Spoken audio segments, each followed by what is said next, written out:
आसमान से गिरते हुए एक एस्टेरॉइड को देखते हैं जो जंगल के बीच में गिरता है। इसके बाद हम जंगल में एक हिरण को देखते हैं जिसका एक सींग कटा हुआ था। हिरण जंगल में एक जगह पर खड़ा होकर कुछ ऑब्जर्व कर रहा होता है क्योंकि उसे जंगल में किसी और के भी होने का एहसास था। लेकिन तभी हिरण के पीछे एक अजीब सा क्रीचर आ जाता है जो अपने टेंटिकल जैसे बॉडी पार्ट से हिरण पर अटैक कर देता है और ये सीन यहीं पर कट हो जाता है। अगले सीन में हम रथ और हैरी नाम के दो कपल को देखते हैं जो उसी जंगल में कैंपिंग के लिए जा रहे थे जिसके अंदर हिरण के ऊपर अननोन क्रीचर ने हमला किया था। रुथ और हैरी सफर को खूब एंजॉय कर रहे थे क्योंकि वो दोनों एक दूसरे से बहुत प्यार करते थे। हैरी और रुथ पिछले 6 सालों से रिलेशन में थे और हैरी को कैंपिंग करना बहुत पसंद था, इसलिए रुथ हैरी का साथ देने के लिए उसके साथ आई होती हैं। रास्ते में हैरी और रुथ जब कुछ खाने के लिए एक शॉप पर रुकते हैं तो वहाँ पर एक छोटा लड़का उनसे पूछता है कि क्या आप लोगों ने आसमान से गिरने वाले रेड स्टार को देखा। उस बच्चे की बात सुनकर रुथ और हैरी को लगता है कि वो सिर्फ ऐसे ही कुछ भी बोल रहा है, इसलिए वो दोनों उस बच्चे की बातों पर ज्यादा ध्यान नहीं देते हैं। शॉप पर कुछ खाने के बाद हैरी और रुथ एक बार फिर से आगे बढ़ना स्टार्ट करते हैं और अपनी गाड़ी से बाहर निकलकर पैदल ही जंगल के अंदर हाइकिंग करना शुरू करते हैं। हाइकिंग के दौरान रुथ को लगता है कि कोई उनका पीछा कर रहा है और वो इसके बारे में हैरी को भी बताती है, लेकिन हैरी को रुथ की बातों पर यकीन नहीं होता क्योंकि वो इससे पहले कई बार जंगल के इस इलाके में हाइकिंग के लिए आ चुका है। अब पूरे दिन हाइकिंग करने के बाद शाम को हैरी और रुथ एक सेफ जगह पर अपना कैंप लगाते हैं और रात का खाना खाने के बाद अपने कैंप में आराम से सो जाते हैं। लेकिन रुथ को नींद नहीं आ रही थी और रात में जब वो टॉर्च लेकर कैंप से बाहर आती है तो उसे कैंप से कुछ दूरी पर खड़ा एक हिरण दिखाई देता है जो कि अजीब तरीके से रुथ को देख रहा था। ये वही हिरण होता है जिसे हमने मूवी की स्टार्टिंग में जंगल में देखा था, जिसके ऊपर किसी अजीब से जानवर ने पीछे से हमला कर दिया था। हिरण को अपनी तरफ अजीब तरह से घूरते हुए देखकर रुथ पूरी तरह से हैरान होती है कि तभी हैरी पीछे से आ जाता है जिसकी वजह से रुथ डर जाती है। अब रुथ हैरी को भी उसी हिरण के बारे में बताती है जो कि जंगल में कुछ दूरी पर खड़ा होकर रुथ को घूरा था, लेकिन हैरी रुथ की बातों पर ज्यादा ध्यान नहीं देता है क्योंकि अब वो हिरण भी वहाँ से जा चुका था।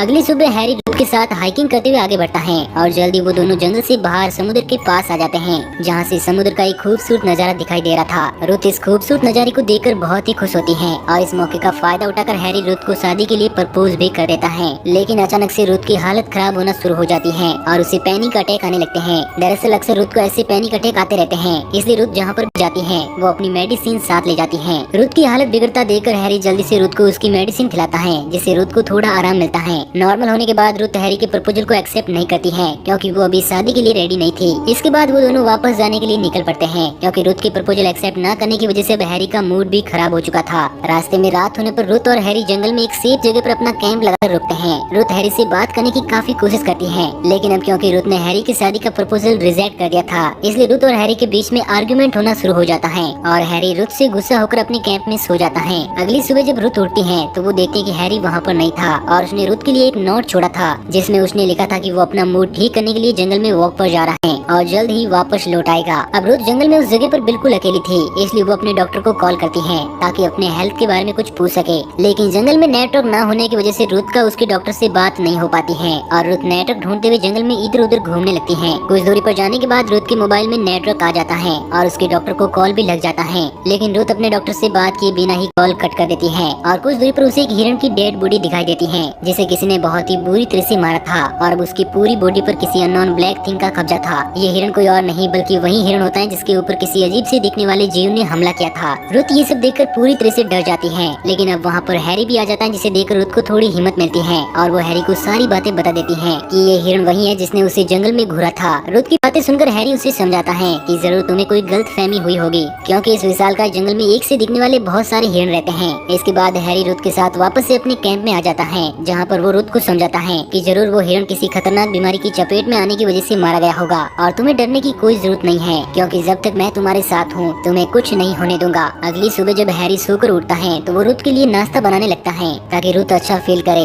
हैरी को नाश्ता बनाता देखकर रुथ कैंप से कुछ दूरी पर जंगल में टहलने के लिए चली जाती है। जंगल में रुथ को एक अजीब सी गुफा दिखाई देती है और जब रुथ उस गुफा के अंदर जाती है तो देखती है कि वहाँ पर कोई अजीब सा नीला पदार्थ पड़ा है जिसे देखकर रुथ पूरी तरह से हैरान होती है कि तभी गुफा में कोई और आ जाता है जिसे देखकर रुथ पूरी तरह से डर जाती है और चीखने लगती है। इसी के साथ ये सीन यहीं पर कट हो जाता है। इसके बाद हम हैरी को देखते हैं जो काफी देर से रुथ के आने का इंतजार कर रहा था, लेकिन जब रुथ नहीं आती है तो वो जंगल में रुथ को ढूंढने के लिए निकल पड़ता है। जंगल में हैरी को जल्द ही रुथ मिल जाती है जो कि एक जगह पर चुपचाप खड़ी थी। रुथ के मिलने पर हैरी रुथ के साथ वापस से अपने कैंप में आ जाता है, जिसके बाद वो दोनों आगे के सफर पर निकल पड़ते हैं। हैरी रुथ के बिहेवियर पर ज्यादा ध्यान नहीं देता है, लेकिन अब रुथ का बिहेवियर पहले से काफी ज्यादा बदल गया था और ऐसा लग रहा था कि जैसे अब रुथ का खुद पर कंट्रोल ना हो। पूरे दिन सफर करने के बाद जब शाम हो जाती है तो हैरी एक सेफ जगह पर अपना कैंप लगाता है, लेकिन रुथ पूरी रात नहीं सोती है और सुबह होने पर भी वो खोई खोई सी रहती है। रुथ को साथ देकर हैरी उससे बात करने की कोशिश करता है, लेकिन रुथ हैरी की बातों का कोई भी जवाब नहीं देती है, जिसके बाद हैरी भी शांत हो जाता है और रुथ से बात नहीं करता।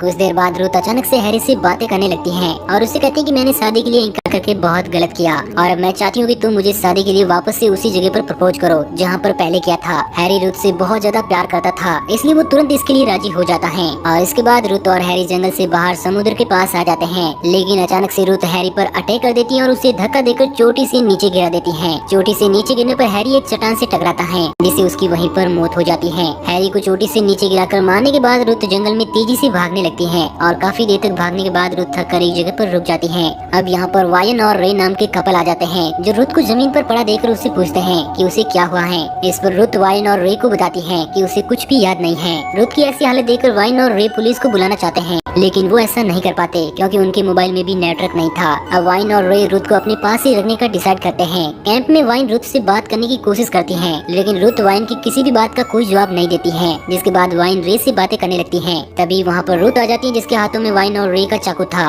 रुथ को चाकू लिए देखकर वाइन और रे पूरी तरह से डर जाते हैं, लेकिन रुथ वाइन और रे को मारने के लिए नहीं आई थी, बल्कि वो तो सामने खड़े हैरी को मारना चाहती थी, जो कि ना जाने कैसे वापस से जिंदा हो गया था। हैरी को जिंदा देखकर रुथ पूरी तरह से डर जाती है और वहाँ से भागने लगती है। रे हैरी को रोककर उसके बारे में पूछने की कोशिश करता है, लेकिन हैरी रे का एक हाथ काट देता है। अब हैरी के हाथों में से अजीब तरह से नुकीला ब्लड निकलने लगता है और वो रे को बहुत ही बुरी तरह से मारता है। इसके बाद हम रुथ को देखते हैं, जो वाइन के साथ जंगल में एक जगह पर छिपी हुई थी, लेकिन तभी वहाँ पर रे आ जाता है, लेकिन वो रे नहीं बल्कि हैरी था। अब हैरी वाइन को भी मारना चाहता है, लेकिन रुथ नहीं चाहती थी कि उसकी वजह से वाइन मारी जाए, इसलिए वो हैरी के सामने आकर उसे वाइन को ना मारने के लिए कहती है, लेकिन इसका कोई भी फायदा नहीं होता है और हैरी वाइन को भी मार देता है। इसके बाद हैरी रुथ से पूछता है कि तुम्हें मेरे बारे में ये सब कैसे पता चला। इस पर रुथ हैरी को बताती है कि जब वो जंगल में टहलने के लिए गई थी तो उसे जंगल में एक गुफा मिली, जिसके अंदर हैरी की डेड बॉडी थी और उसका भी सेम वैसा ही हाल था जैसा कि हिरन की डेड बॉडी का था, जिसे देखकर रुथ पूरी तरह से डर गई, क्योंकि अब उसे समझ में आ गया था कि हैरी तो कब का मारा जा चुका है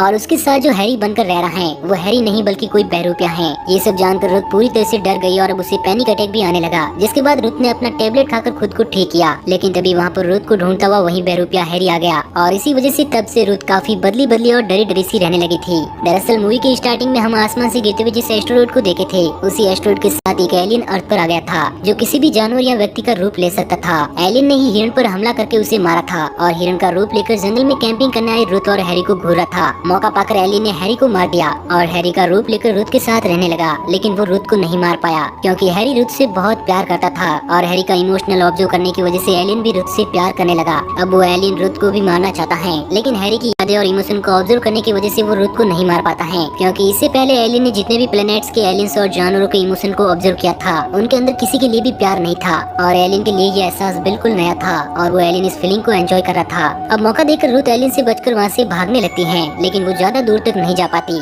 और जल्द ही एलियन रुथ को पकड़ लेता है। रुथ एलियन पर अटैक भी करती है, लेकिन इससे एलियन को कोई भी फर्क नहीं पड़ता है, क्योंकि उसके अंदर फास्ट हीलिंग की पावर थी, जिसकी वजह से उसके जख्म जल्द ही ठीक हो जाते हैं। हैरी की फीलिंग और इमोशन की वजह से एलियन भी रुथ से प्यार करने लगा था और वो रुथ को नहीं खोना चाहता था, इसलिए वो रुथ को अपने साथ समुद्र के किनारे पर ले आता है, जहाँ पर वो रुथ को अपना सीक्रेट स्पेसशिप दिखाते हुए बताता है कि जल्द ही अर्थ पर मेरे बाकी के साथी भी आ जाएंगे, जो पूरे अर्थ पर कब्जा कर लेंगे, इसलिए मैं चाहता हूँ कि तुम मेरे साथ चलो। रुथ एलियन की बातों पर